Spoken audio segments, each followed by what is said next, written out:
Bakit mabilis kang mapagod at mainip sa content creation?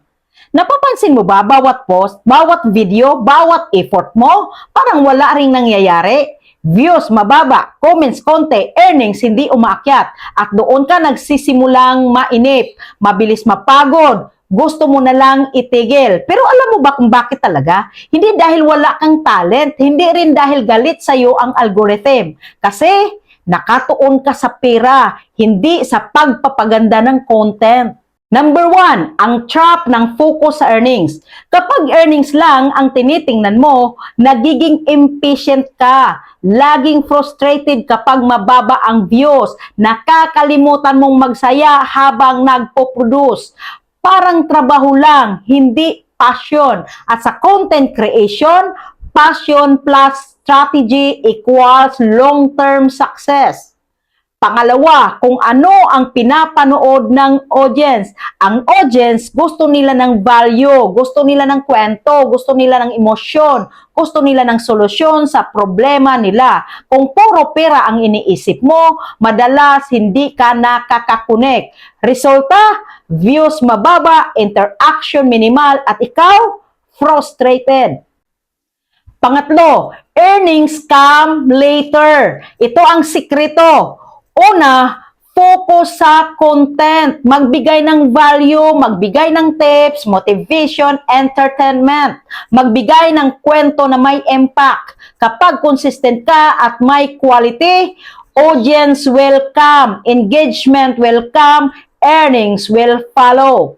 Kung kita agad, lucky ka. Kung hindi, normal yan. Pang-apat, pagkakaiba ng mabisi at maligayang creator. Mabilis mapagod ang creator na nakatingin sa metrics, nakakalimot sa mission, nakatuon sa pera kaysa audience. Hindi mapapagod ang creator na nakatuon sa content improvement, nakatuon sa connection sa audience, nakatuon sa value creation. Focus sa improvement. Natural ang growth, sustainable ang earnings. Panglima, actionable tip para hindi ka ma-burn out. Number 1, shift focus sa content, hindi sa earnings. Number 2, i-track ang progress, hindi instant result.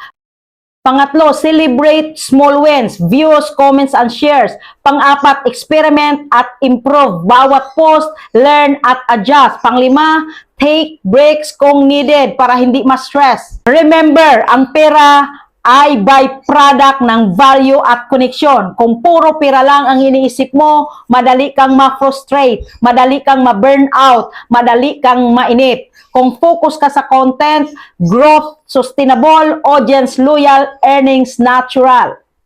So, bago ka mainip o mawala ng gana, tanungin mo ang sarili mo, ano ang value na naibigay ko sa audience ngayon? Kapag nandyan ang focus, magiging enjoyable ang creation, magiging rewarding ang journey, at sa tamang panahon, darating din ang earnings.